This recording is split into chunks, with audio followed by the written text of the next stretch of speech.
Bagaimana kabar Bapak Ibu Guru semua? Sehat?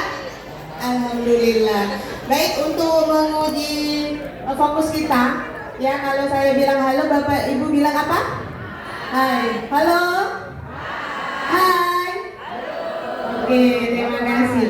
Baik, yang saya hormati para fasilitator, para tamu undangan, dan koordinator BPGP, pengajar praktik, dan rekan-rekan hebat, calon guru penggerak, yang dimana sebentar lagi huruf C-nya akan hilang. Senang apa senang Bapak Ibu?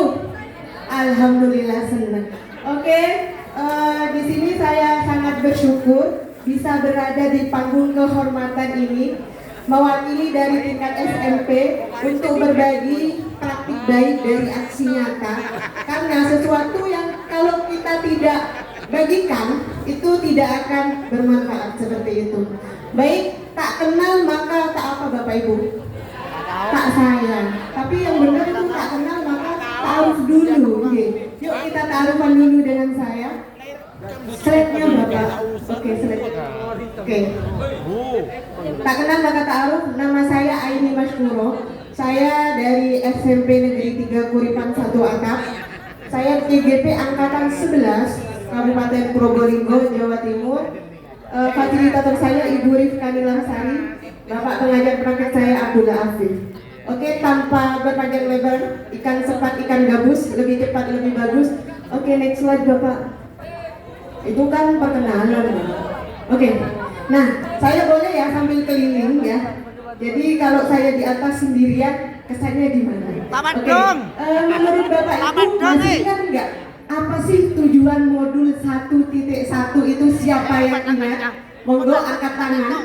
Ayo TGP hebat nih, siapa nih yang masih ingat modul 1.1 tujuan pendidikan menurut KHD?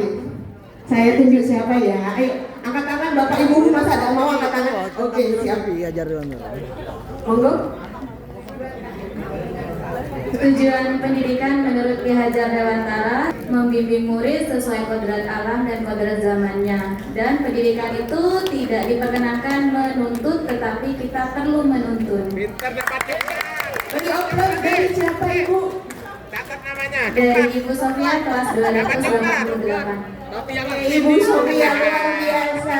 Oke, berarti masih ingat ya Bapak Ibu guru hebat TGP Angkatan 11. Oke, dapat kue. Oke, tadi sudah disampaikan bahwa pendidikan itu menuntut segala kodrat ya, agar anak itu mencapai kebahagiaan baik sebagai individu maupun sebagai anggota masyarakat. Luar biasa. Oke, next slide. Nah, Bapak Ibu, di sini 6 inspirasi pembelajaran dari konsep pendidikan KHD itu ada 6. Ya, pertama menerapkan teori trikot, menumbuhkan daya cipta, daya rasa dan kansa. Kemudian metode sistem Among, lalu membentuk pribadi yang mandiri. Pendidikan harus relevan dengan kehidupan kodrat alam dan zaman, dan pengembangan pendidik selaras dengan nilai budaya. Oke, next slide. Next slide Bapak. Oke, kita distorsikan topik dulu karena topiknya ada 6. Kita fokus ke satu aja. Oke, diklik lagi. Maaf, keliru. Satunya. Kita akan fokus pada yang ini Bapak Ibu. Pendidikan harus relevan dengan kehidupan kodrat alam dan zamannya. Oke, setiap kita seorang guru pasti kodrat alam dan zamannya beda-beda. Saya ingin bertanya lagi nih. Kodrat alam Bapak Ibu yang ada di pegunungan atau di pesisir, ada nggak yang ingin berbagi? Siapa di antara CGP hebat? Saya dari sebelah mana ya? Oke, monggo siapa? Dari pesisir kah atau gunung? Siapa yang mau berbagi cara mengajarnya? Monggo, angkat tangan. Ayo angkat tangan. Ayo CGP, oke siap. Assalamualaikum warahmatullahi wabarakatuh. Saya Yunita Dwi Kristinawati dari SMP Negeri 2 Sumber. Sekolah saya ada di atas gunung banget.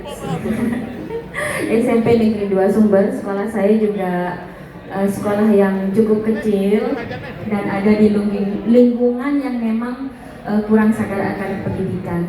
Jadi anak-anaknya itu memang lebih cenderung untuk memilih mencari uang daripada bersekolah. Dan itu pun juga orang tua mereka tahu dan nggak masalah gitu ya. Jadi kita memang di sana perlu perjuangan ekstra, dan anak-anaknya itu di Sumber itu semuanya, nggak cuma Sumber 2, Sumber semuanya itu unggulannya itu adalah voli. Tapi gimana caranya kita itu sekarang nggak cuma mereka itu suka voli, tapi juga pembelajarannya harus oke. Jadi kita di sana dengan keterbatasan saya, terutama di SMP 2 Sumber itu yang memang koneksi internet itu kurang oke, gitu ya. Kita itu berusaha untuk menciptakan media-media pembelajaran yang bisa dimainkan oleh anak-anak dan bisa membuat mereka itu lebih bersemangat gitu. Dan memang sudah terbukti media yang simple aja, misalnya games, bernyanyi atau lain-lain, nggak harus selalu memerlukan internet, itu sudah membuat anak-anak itu lebih have fun, lebih ceria dan lebih aktif. Itu dari saya. Terima kasih. Luar biasa dari IDP kita, rekan kita Bu Yunita. Beliau mengajar di daerah kawasan tinggi, ada di pegunungan. Jadi sesuai kodrat alam dan zamannya, walaupun ada di gunung yang notabene susah internet, tapi Bu Yunita itu kasih agar pembelajarannya sesuai dengan kodrat alamnya dan zamannya seperti sekarang Gen Z, di mana Gen Z itu tidak lepas dari gadget seperti itu. Oke, next slide. Slide lagi. Nah, pada kesempatan kali ini saya akan berbagi tentang praktik baik yang telah saya lakukan, yaitu pemanfaatan daun jati menjadi pewarna alami pada kain sebagai implementasi media pembelajaran berbasis lingkungan alam di SMP Negeri 3 Kuripan 1 Atap. Oke, next slide.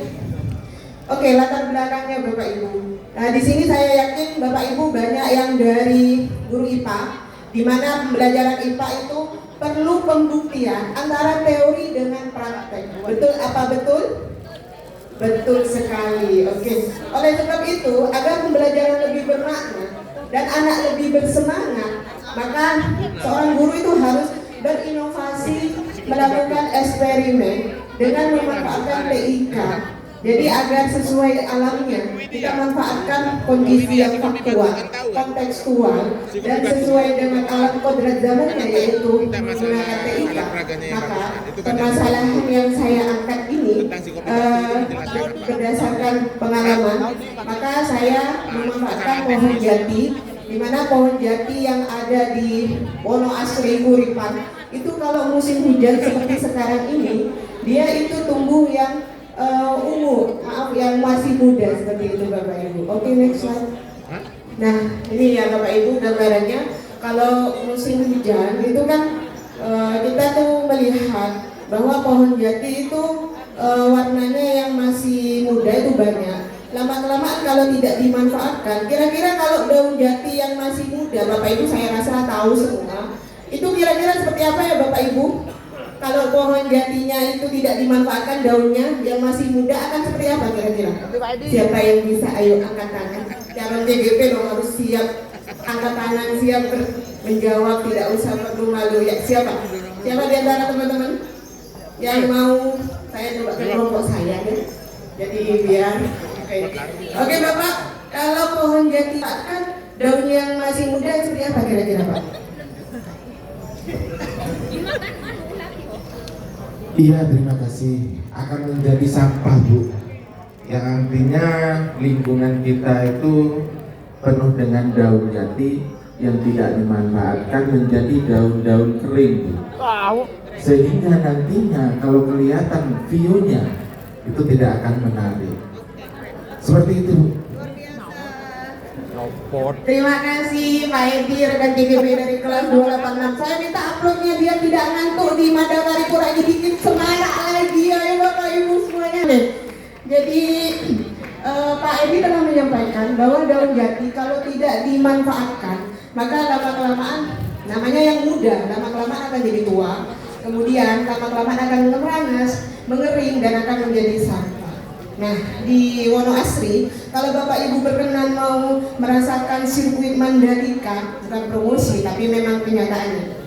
Itu di sana itu kalau musim hujan sekarang ini banyak jati muda, banyak ulat yang bergelantungan. Maka dari itu saya ingin mengadakan inovasi pembelajaran, di mana pemanfaatan daun jati ini saya manfaatkan menjadi pewarna alami pada kain. Agar anak itu memperoleh pembelajaran yang lebih bermakna, lebih kontekstual seperti itu. Oke, next slide. Waktu kurang 3 menit. Wow, waktu kurang 3 menit. Oke, Bapak Ibu, dari latar belakang sudah disampaikan. Oke, lanjut, next slide. Jadi rumusan masalahnya sesuai dengan permasalahannya dan tujuannya tentunya sesuai dengan permasalahannya. Oke, next slide. Nah, di sini saya cara pemanfaatannya sangat simpel Bapak Ibu. Jadi pemanfaatannya itu menggunakan alat sederhana, di mana daun jati seperti yang tampil di tayangan slide di depan. Jadi menggunakan alat seadanya. Oke, next slide. Cara kerjanya juga simpel, membuat batik jumputan menggunakan loreng, kemudian direbus, lalu kita tinggalkan sampai dia angin-anginkan sampai mengering. Next slide. Lalu kita adalah fiksasi asam dan basa agar kita tahu bedanya kalau dicampur asam seperti apa menggunakan asam cuka dan menggunakan basa, senyawa basa seperti apa spektrum warnanya. Oke, next slide. Nah, lalu saya juga berinovasi menggunakan TIK-nya, menggunakan Google Sheet. Pada Google Sheet itu ada bahan ajar, kemudian LKPD dan evaluasinya seperti itu. Oke, next slide. 2 menit lagi. Oke, aman. Oke. Ini kalau kita lihat seperti kodrat alam dan zaman di video ini, anak-anak sangat senang bermain di alamnya yang menggunakan kita sangat antusias Bapak Ibu, sampai manjat-manjat gitu Bapak Ibu ya. Jadi mengambil daun jatinya dengan antusias. Oke, slide selanjutnya. Nah, saat pembelajaran juga saat ini menggunakan buku setnya.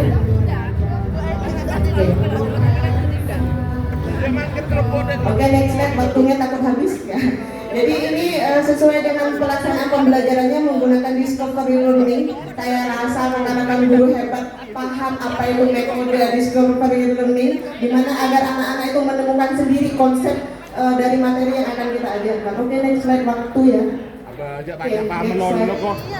Nah, ini ada respon dari murid-murid. Mereka lebih antusias, lebih bermakna pembelajarannya dengan menggunakan Google Form. Saya minta mereka menjawab, memberikan refleksinya. Oke, next slide.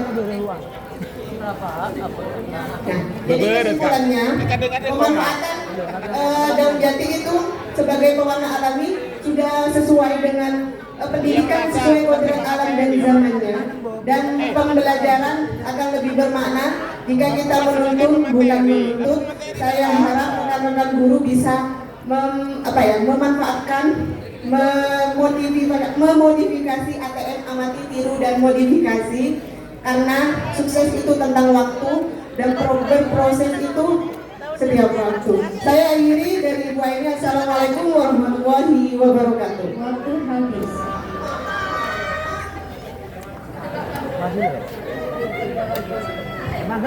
Terima kasih Bu Aini. Tepuk tangannya.